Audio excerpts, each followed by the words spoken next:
kasih. Dengan hampir 11 juta penonton, Iya. apa yang berubah dari Koernes? Yang berubah adalah sekarang sering dipanggil orang kaya aja. Gitu. Kemarin juga ke podcast sebelah gitu. Halo orang kaya gitu. Jadi ya belum biasa saya. Sejak di skrip kita tahu kalau di situ kita akan taruh satu lagu romance yang terkenal, yang sangat dramatis, yang pokoknya setelah nonton film itu orang akan denger lagu itu dengan makna yang berbeda gitu. Cita-cita itu udah ada sejak skrip, tapi kita belum tahu lagu apa. Nah, kita pengen Tisa Biani itu jadi itu gitu. Tentunya karena eranya tahun sekarang tentunya tidak ada seksualitas di dalamnya, tidak seperti film-film warkop dulu, beda era ya. Bagaimana sebuah ide yang lahir dari obrolan kayak gini bisa kita kawal, kita nurture sampai tayang gitu. Itu kan sesuatu yang ajaib gitu menurutku. Orang dari lempar ide, ngobrol-ngobrol doang, bisa jadi film, bisa dicintai penonton, itu sesuatu yang indah sekali. Kenapa akhirnya hampir seluruh filmnya ngambil genrenya itu? Apakah supaya juga latar belakang dari stand up komedinya juga semakin kuat dikenal orang, apa gimana sih kok? Sebenarnya playing to my strength gitu, kayak kekuatan utamaku adalah komedi. Film berikutnya aku mau bikin itu action gitu. Okay. Mungkin kita baru berproses tahun depan, tapi dari sekarang naskahnya sudah mulai dikembangkan. Kita juga udah announce proyeknya di JAF Jogja kemarin, judulnya Bandits of Batavia, adaptasi dari komik action. Jadi mungkin akan mencoba sesuatu yang baru dan sangat berbeda dari yang sebelumnya. Ini kan juga yang ramai dibicarakan sama publik ini soal kasusnya Bang Panji. Komentarnya gimana? Komentar saya, Panji pasti sudah memperhitungkan sejak awal.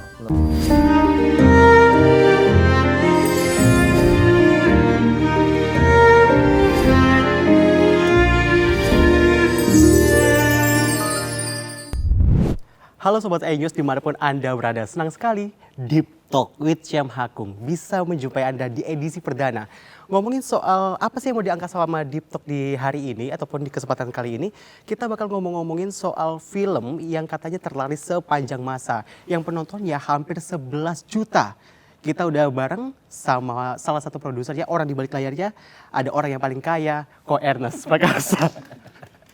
Apa kabar Koernes? Baik, saya baik. Cuma tadi saya kaget juga episode perdana, beban sekali ya. Terus saya pikir, ini baru episode perdana ya. Episode perdana. Beban sekali ya. Apa kabar Koernes? Baik sekali. Dengan hampir 11 juta penonton, Iya. apa yang berubah dari Koernes? Yang berubah adalah sekarang sering dipanggil orang kaya aja. Gitu. Kemarin juga ke podcast sebelah gitu. Halo orang kaya gitu. Jadi ya belum biasa saya. Beban apa gimana sih kok? Biasa aja sih. Biasa aja. Biasa aja. Tapi kok kalau misalnya kita ngomongin soal film Agak Lain 2 yang hampir 11 juta penonton, sebenarnya itu udah menjadi, udah target kayak gitu, udah sesuai dengan ekspektasi, atau itu di luar ekspektasi sih kok? Menurut Sam gimana? Loh, kok balik nanya? Karena aku pengen tahu. Aku kan pengen tahu Ya kan kalau misalnya pendapatmu. Agak Lain 1 kan kalau nggak salah 9,1 Betul, juta ya? betul. Udah ditarget gak sih? Kayaknya bisa nih dengan Agak Lain 2 bisa segitu. Enggak. Kita merasa 9,1 juta pencapaian film pertama itu sesuatu yang keajaiban lah mungkin ya. Karena kita merasa kok bisa gitu. Sementara mungkin film-film komedi lain punya rekor di sekitar 5-6 juta. Kita menargetkan mungkin bisa 1-2 juta untuk sebuah IP baru ya di podcast Agak Lain ini, dan belum terlalu common untuk podcast difilmkan juga kan. Jadi kita merasa 1-2 juta tuh udah gede gitu. Jadi ternyata 9 juta buat kita sangat di luar dugaan dan tidak percaya kalau itu bisa terulang. Jadi kita pikir angka ini absurd lah, mungkin bisa terjadi 5-10 tahun lagi gitu. Jadi pas mau rilis film yang kedua kita merasa ya ampun, ini bisa setengahnya aja kita udah bersyukur sekali gitu. Jadi sangat-sangat nggak pernah masang target yang kayak gini sih sejujurnya gitu. Jadi kalau misalnya awal-awal bikin 1-2 juta itu udah oke. Film yang pertama ya? Iya, sangat lah. Kalau yang keduanya? Kalau yang keduanya itu kita berharap dengan film pertama 9 juta, semoga yang kedua bisa setengahnya aja, itu udah sukses besar buat kita gitu. Oke, Koernes, tapi kalau misalnya kita ngomongin soal Agak Lain 1 dan juga Agak Lain 2, ini kan pasti akan jadi pembanding. Cuma kalau misalnya ngomongin soal Agak Lain 1 dan 2 kan beda gitu kan. Secara yang pertamanya itu konsepnya lebih ke komedi ya, kalau nggak salah yang di... Ada horornya, Ada kalau horornya. yang kedua agak ada misteri atau detektifnya gitu. Itu konsep kreatifnya dipikirin berapa lama kok? Sebenarnya sejak kita Agak Lain pertama itu sukses, kita udah mikirin yang kedua ini jangan sampai berbau-bau horor lagi. Karena kalau sudah 2 kali, maka menjadi pola.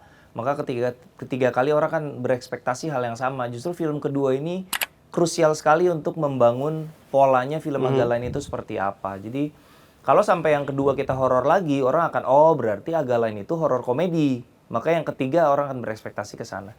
Jadi kita mencoba untuk mencari sesuatu yang beda untuk Agak Lain 2. Setelah brainstorm muncullah ide itu komedi investigasi, ada elemen whodunit di situ, ada elemen mencari-cari siapa sih penjahat sesungguhnya gitu. Jadi itu sebuah konsep yang memang dengan sadar kita ambil, jangan sampai kita mengulang konsep di film sebelumnya gitu.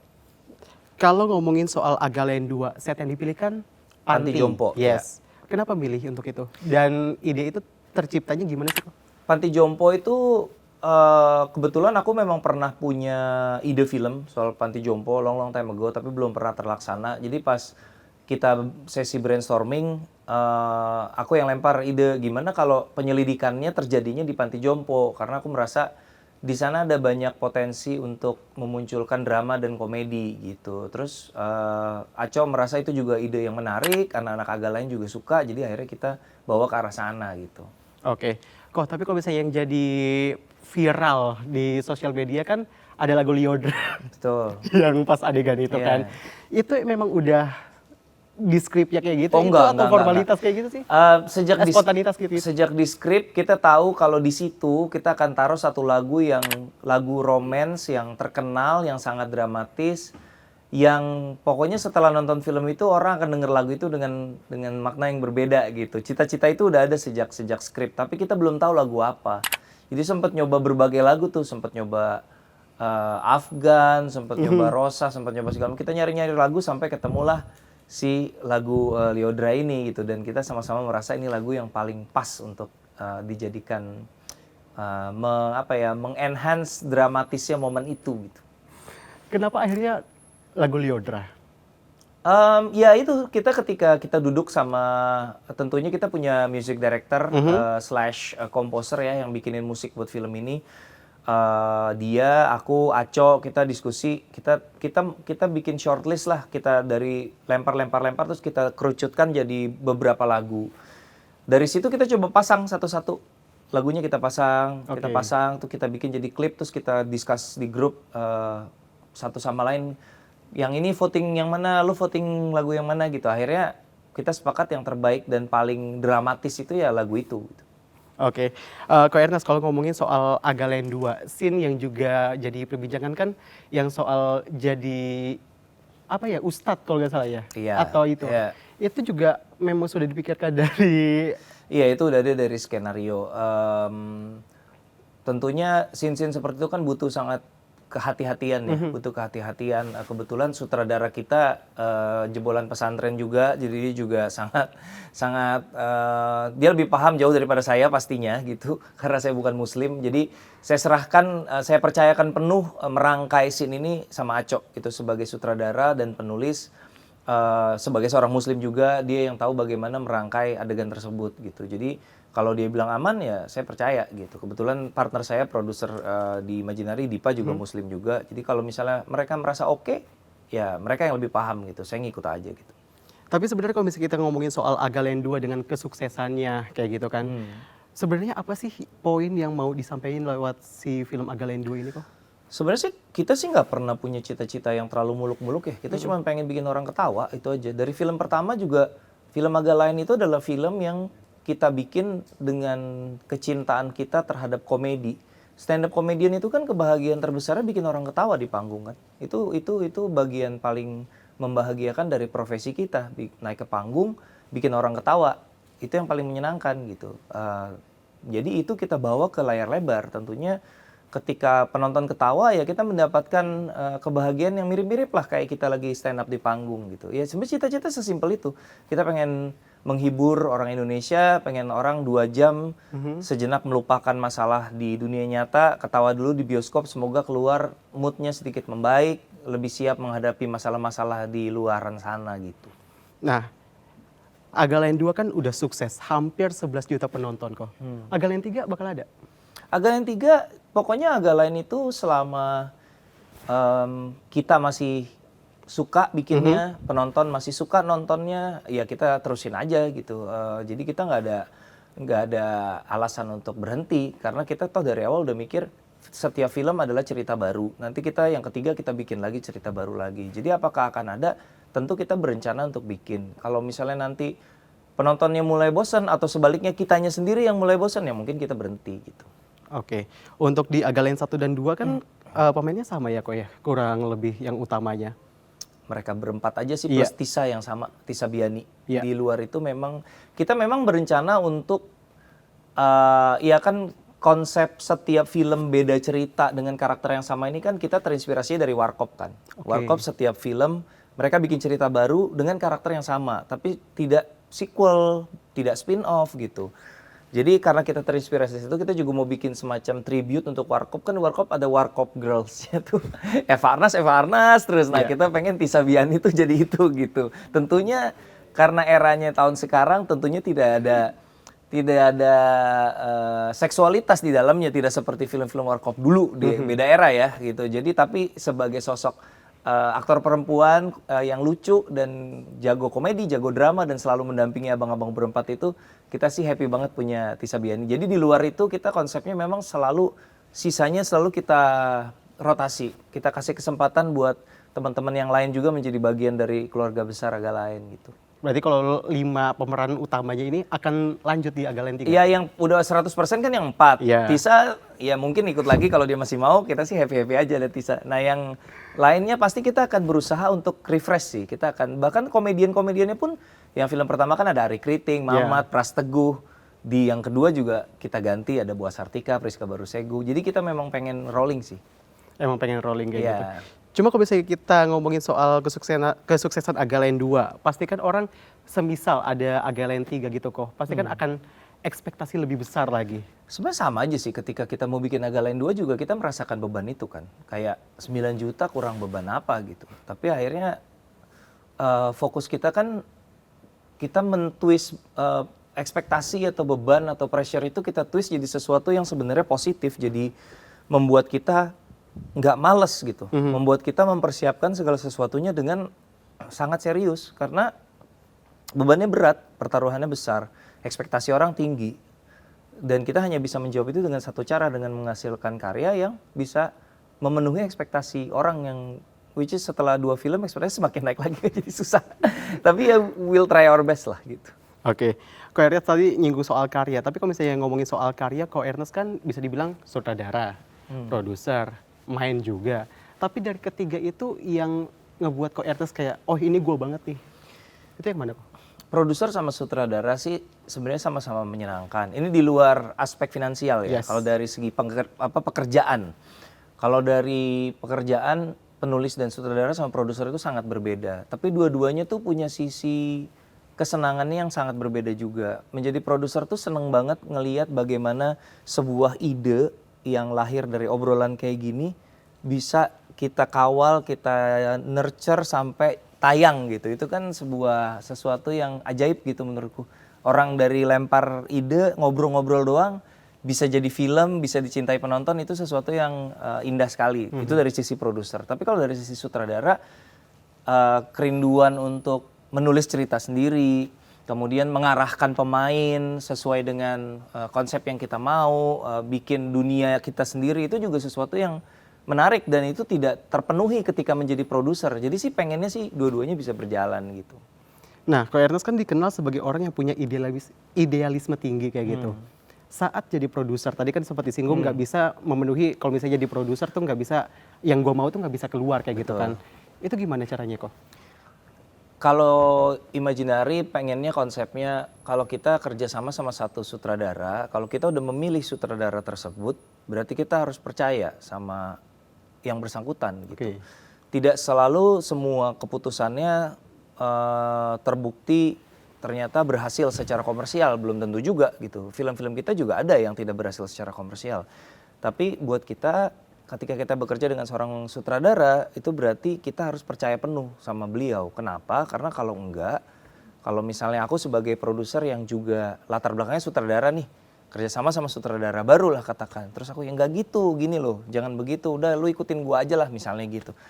Nanti filmnya akan jadi homogen gitu, filmnya akan jadi filmnya Ernest tanda kutip, akan ada ciri aku yang nempel ke situ gitu. Jadi justru dengan melepaskan itu, dengan berusaha memberikan ruang seluas-luasnya buat sutradara, bisa lahir karya-karya seperti Jatuh Cinta Seperti Film-Film, Ngeri-Ngeri Sedap, Kakak Bos, Tinggal Meninggal, yang satu dengan yang lain tuh punya warna yang buat kami membanggakan gitu. Bisa punya film yang beda-beda gitu, ada yang gini, ada yang gitu. Itu buat kita sesuatu yang terlepas dari pencapaiannya di box office, tapi buat kita itu adalah prestasi tersendiri, bisa punya film yang beragam dan itu membanggakan gitu. Oke, Ko Ernest, kalau ngomongin sekarang kan udah jadi produser, sutradara, main film juga, tapi kita flashback jauh ke sebelum itu, Ko Ernest kan dikenal sebagai komika kayak gitu. Kalau akhirnya awalnya tuh gimana sih kok dari komika akhirnya terjun ke perfilman kayak gitu? Kan seperti halnya di industri yang sudah matang seperti Amerika atau Eropa juga, komika itu memang banyak yang akhirnya jadi aktor, aktor komedi.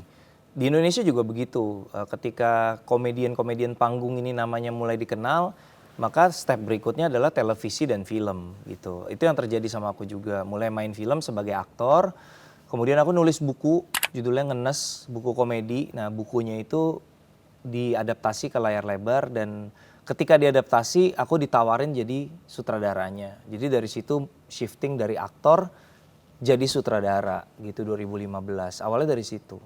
Akhirnya lebih cinta yang mana kok? Akhirnya jatuh cinta dengan profesi sutradara karena ternyata ketika aku bikin film kedua terutama ya Cek Toko Sebelah tuh baru sadar gitu betapa sebuah film itu bisa mengubah banyak hal.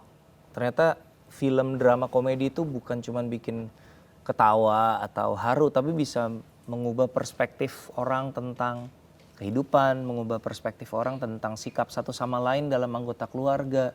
Orang jadi lebih bisa memahami dalam konteks Cek Toko Sebelah ya, bapak dan dua anak cowok gitu, ego semua gitu. Jadi lebih bisa memahami melalui film itu sedikit banyak, oh mungkin ini kali yang bokap gua rasain ya makanya dia kayak gitu. Atau oh mungkin ini kali ya kenapa adek gua tuh kayak gitu mikirnya ke gua atau apa gitu. Jadi banyak mendapatkan feedback semacam itu. Dan itu membukakan pandanganku, oh ternyata film tuh bisa dalam banget ya, bukan cuman sekedar ditonton ketawa keluar beres gitu. Ternyata bisa jadi perenungan. Nah itu yang bikin titik balik untuk oke kayaknya karir ini menarik sih untuk ditekuni gitu. Oke, Ernest kalau di film-filmnya kan selalu drama komedi ya? Ya hampir seluruhnya hampir ya. seluruhnya.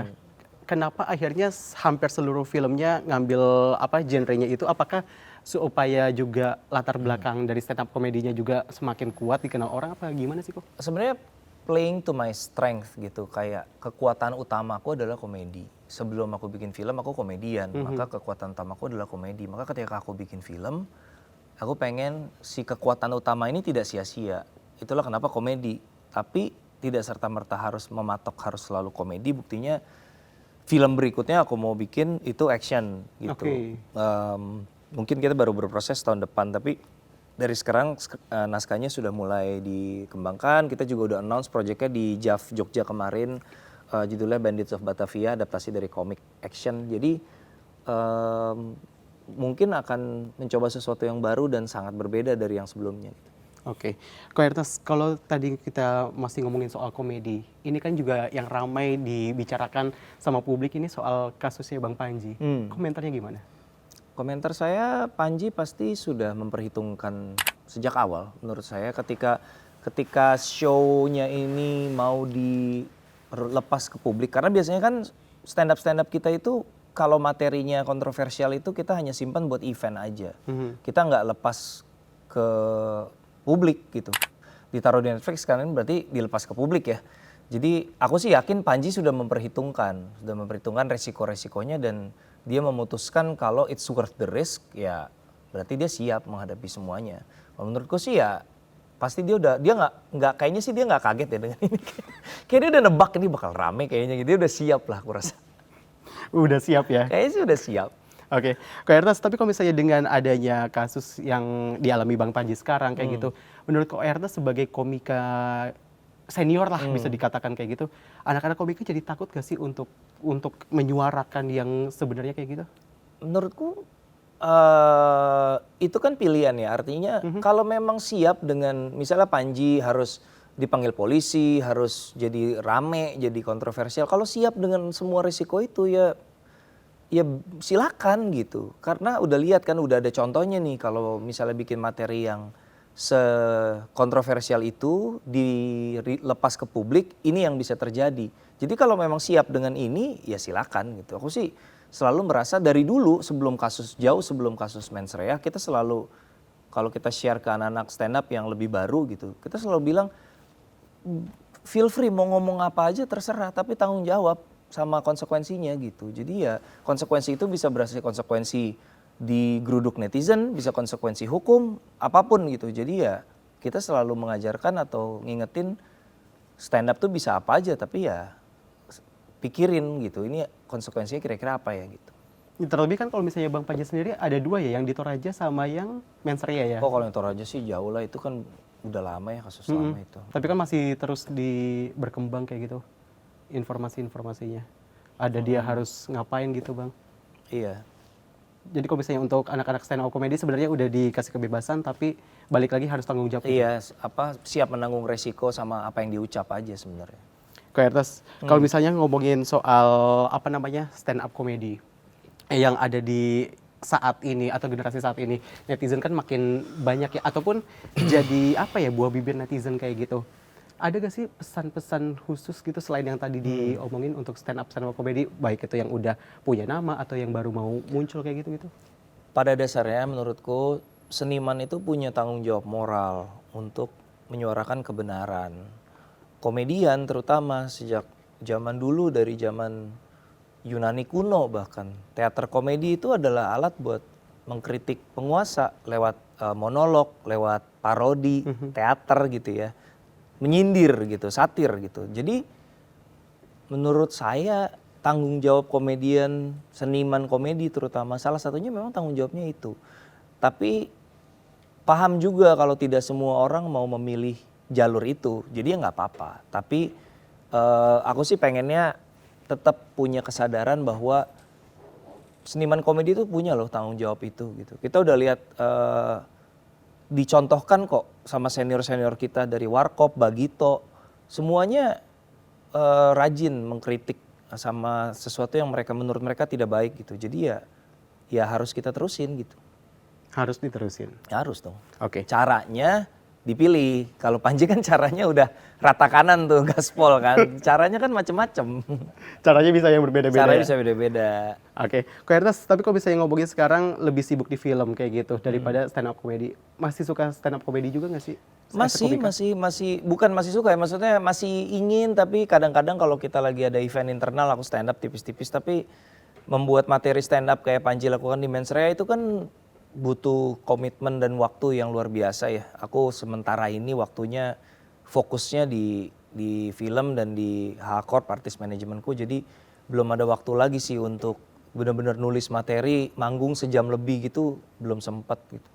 Tapi pernah kok kalau akhir-akhir ini dapat tawaran tapi ditolak atau nggak sesuai seperti kayak gitu? Iya, aku kalau dapat job stand up belakangan aku nggak ambil sih, karena udah ngerasa malu gitu, kayak aduh udah deh jangan, udah lama nggak stand up gitu, yang lain aja gitu. Alasannya kenapa sih kok malu? Maksudnya kan sebagai yang senior kayak gitu? Ya enggak sih, lebih ke kayak udah lama enggak, udah karatan gitu, kayak udah nggak pede juga gitu, udah lama udah dibayar untuk melakukan sesuatu yang menurutku aku sudah lama tidak lakukan, kayaknya nggak layak deh dibayar untuk itu gitu. Jadi lebih memilih sekarang di balik layar? Di balik layar. Sebenarnya kalau ngejob lebih banyak seminar atau talk show atau workshop sebenarnya. Tentang kreatif, tentang penulisan, tentang ya kaitannya sama film gitu. Justru kalau stand up rata-rata udah banyak nih teman-teman yang lain. Yang butuh job. Jadi pasti udah gak bakal diambil tuh? Kayaknya sih unlikely sih. Oke. Kak Ertas, kalau misalnya ngomongin soal banyak film, Kak Ertas kan ngangkat isu sosial dengan cara yang ringan gitu kan. Iya. Yang salah satunya itu Imperfect. Oke. Yang seingatku itu. Iya. Yang dia sebenarnya ada, yang seingatku tuh ada yang cantik, tapi dalam istilah gak bisa kemampuannya kurang, Iya. ada yang kemampuannya lebih, tapi dia secara apa ya kena body shaming kayak gitu. Apa sih kok kenapa selalu ngangkat-ngangkat hal yang dalam tanda kutip jadi keresahan orang kayak gitu? Karena itu keresahan kami juga gitu. Jadi keresahan di dunia ini kan ada banyak, tapi keresahan orang yang jujur tapi kalau kami nggak merasakan juga kayaknya kitanya bikin filmnya jadi nggak jujur gitu. Imperfect itu kan lahir dari bukunya istriku, Mera Anastasia, yang keresahannya pun aku sangat relate karena aku punya anak remaja perempuan gitu. Tentang beauty standard, tentang era sosial media membuat kita jadi sangat insecure, membanding-bandingkan gitu. Bahkan kalau balik ke film Imperfect, ada karakter Lulu, adiknya Rara yang diperankan sama Yasmin Naper itu ketika itu udah kelihatan gitu kurang cantik apa gitu, tapi tetap aja merasa insecure kalau mau foto milih-milih angle-nya susah kayak gitu-gitu tuh menurutku sesuatu yang menarik untuk dibahas. Jadi kenapa memilih bercerita dengan keresahan? Karena menurutku itu memberikan kita motivasi lebih, bukan sekedar pengen bikin film yang bikin hiburan atau sekedar pengen bikin tayangan aja, tapi ada keresahan atau ada kejujuran yang membuat kita termotivasi untuk memberikan yang terbaik gitu. Secara emosional kalau ngomongin film Ko Ernest yang udah kayak gitu loh, dari banyaknya film Ko Ernest yang menyentuh secara emosional lebih dalam tuh yang mana sih kok? Sebenarnya sih paling personal banget film pertama ya, Ngenes ya, karena kan Ngenes itu tentang perjalanan hidup aku awalnya. Itu yang paling personal dari segi cerita, tapi kalau dari segi milestone karir ya Cek Toko Sebelah lah, karena film itu yang benar-benar mengajarkan aku yang tadi itu gitu, bahwa ternyata film tuh bisa punya kemampuan untuk mengubah pola pikir orang gitu. Mengubah pola pikir orang. Dan itu penting untuk disebarkan ke orang banyak. Penting sekali karena seringkali yang unik tuh dalam hidup ini mengubah mindset tuh bisa menyelamatkan banyak hal gitu. Kadang-kadang kita tuh cuman perlu ngubah mindset aja gitu. Dengan mindset yang berubah, dengan diri kita yang sama, keadaan kita yang sama, tapi dengan mindset yang berbeda itu bisa mengubah banyak hal gitu. Nah ternyata kekuatan mindset itu yang salah satunya bisa dipengaruhi oleh film gitu. Oke, Ko Ernest, ngomongin soal udah banyak banget film yang Ko Ernest jalanin sebagai sutradara, produser, pemain kayak gitu. Kalau Agak Lain 2 bisa dikatakan sangat sukses, bisa dibilang kayak gitu Ko Ernest. Apa definisi sukses sendiri dari Ko Ernest? Definisi sukses menurutku secara umum aja ya. Secara umum menurutku Apa nambah kaya? kalau nambah kaya kan kayaknya spesifik banget ya. Maksudnya secara umum kalau aku coba untuk reflect ke belakang gitu. Dari dulu juga dari 20 tahun yang lalu juga dari masih merintis karir juga kayaknya merasa sukses-sukses aja gitu. Hidup baik-baik aja gitu. Jadi mungkin sukses itu ketika kita kan nggak mungkin happy terus ya. Iya. Pasti ada penderitaannya lah. Penderitaan batin, penderitaan fisik. Tapi ketika kita menjalani keseharian, tapi hal yang menyenangkan lebih banyak daripada hal yang menyedihkan, kayaknya itu sukses deh. Sukses. Oke, Ko Ernest, kalau ngomongin soal ekspektasi orang, apalagi Agak Lain 2 sangat sukses kayak gitu kan, dengan tadi sempat dibilang mau mencoba ranah baru, action seperti itu ya, yang nantinya akan digarap. Ada kekhawatiran bahwa, oh ini filmnya dari Ko Ernest nih pasti akan boom. Ada beban kayak gitu nggak sih?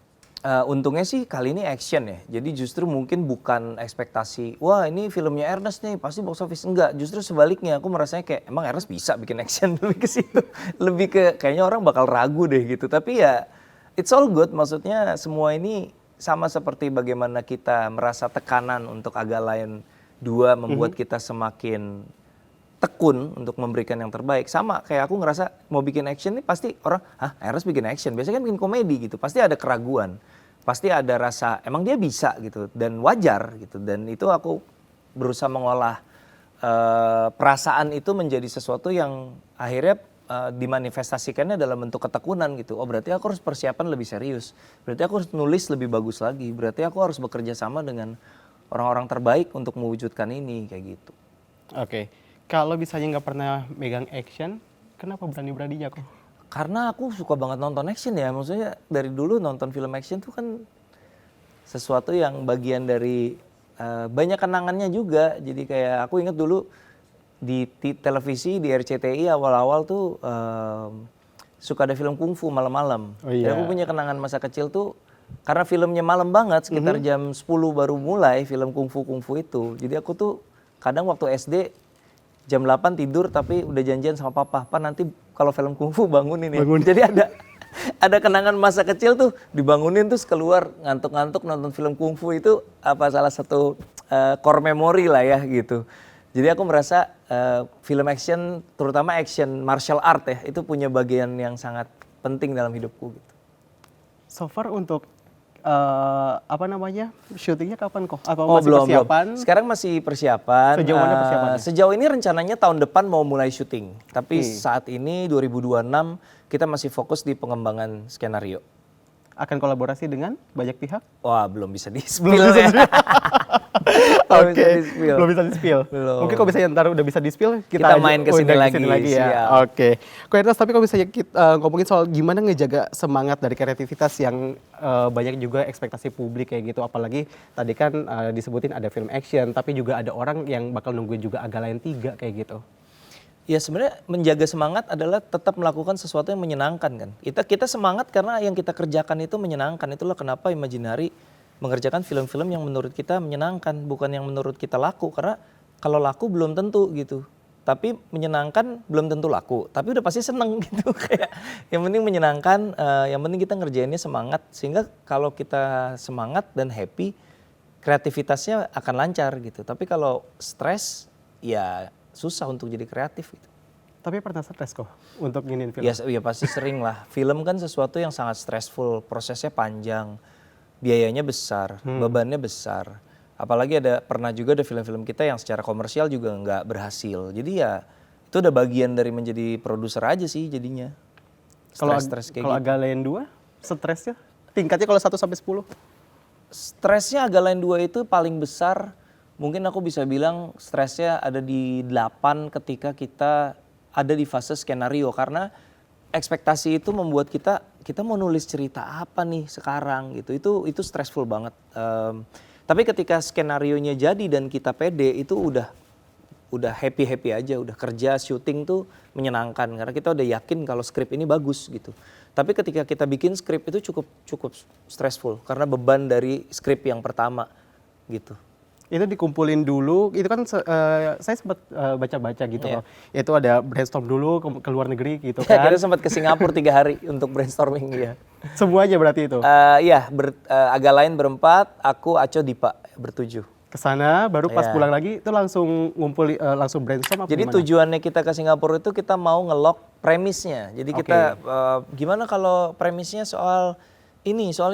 Nah, dari trip itulah kita mengunci premis bahwa mereka menyelidiki kasus di panti jompo. Itu yang kita bawa pulang. Nah, setelah sampai Jakarta, aku, Aco, sama Bene yang lanjut mendevelop skenarionya. Bene sebagai perwakilan dari Agalayan, Aco sebagai penulis, aku sebagai produser gitu.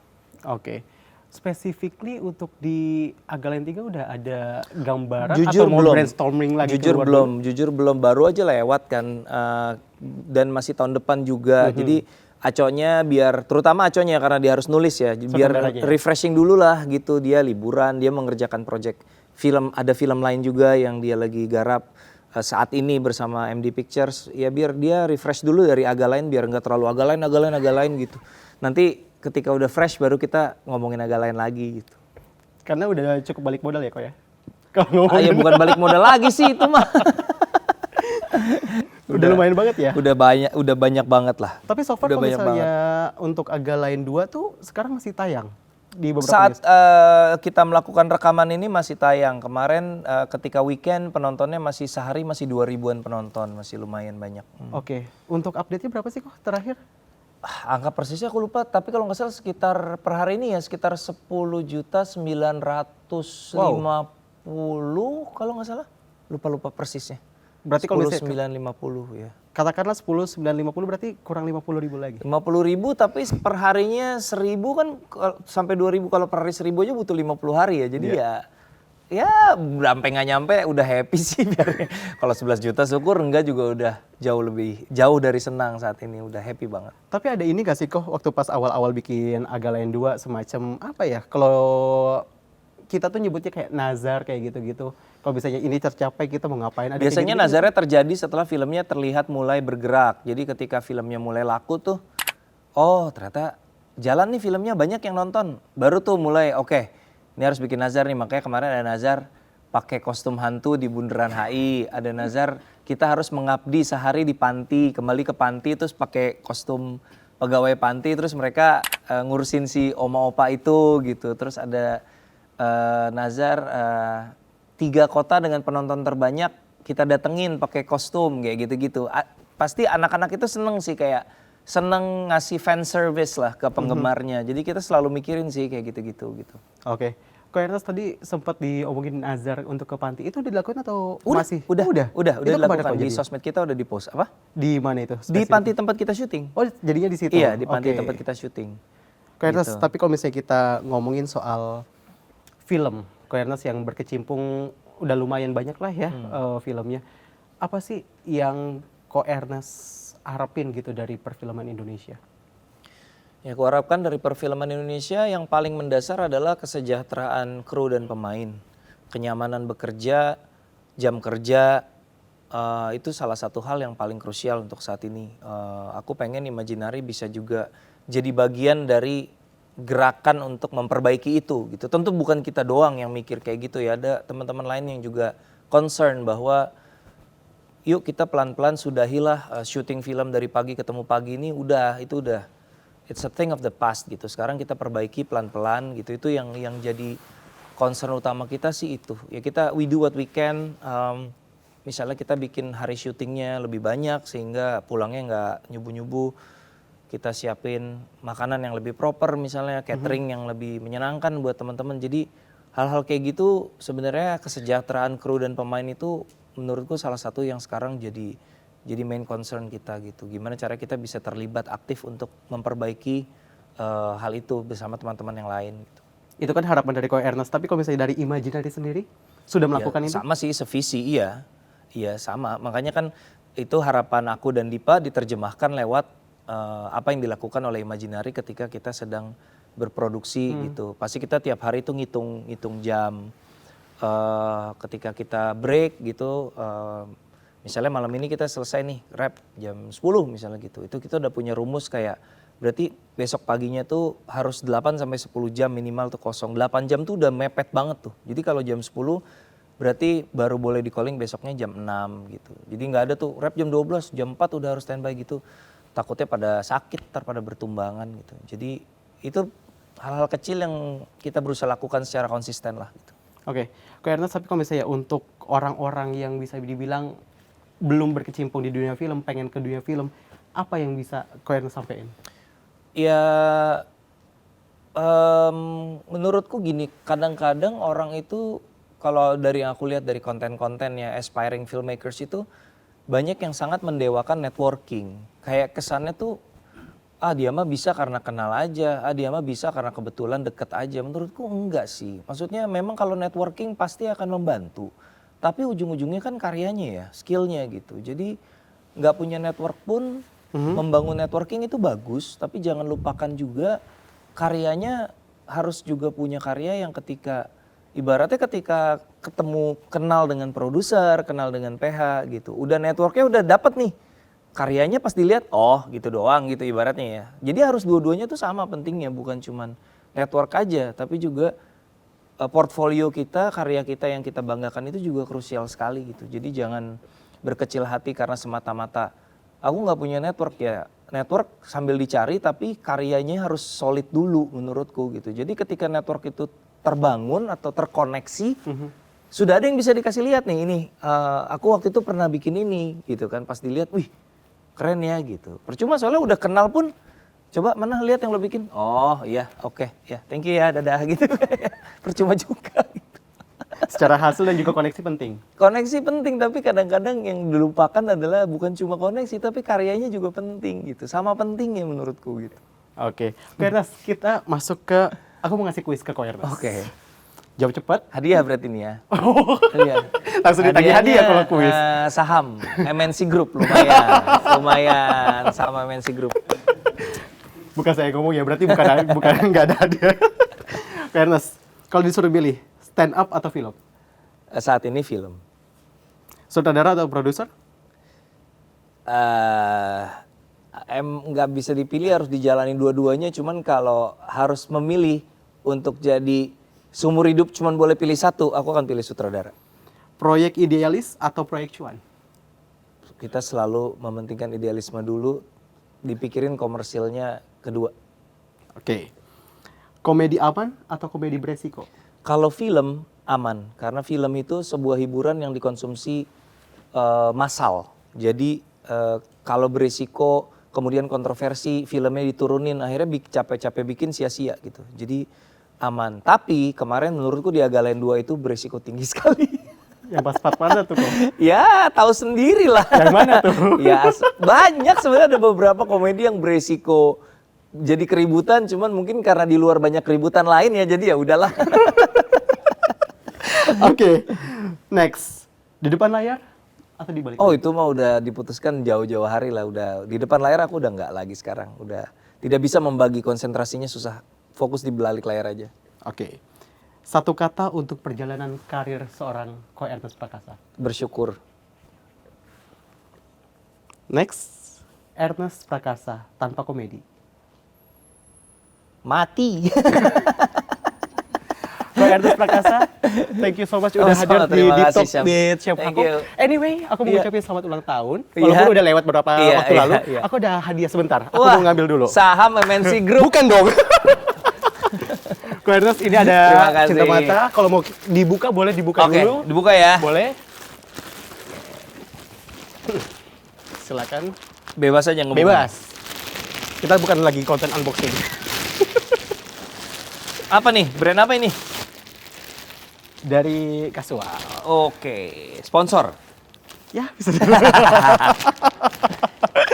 Baiklah.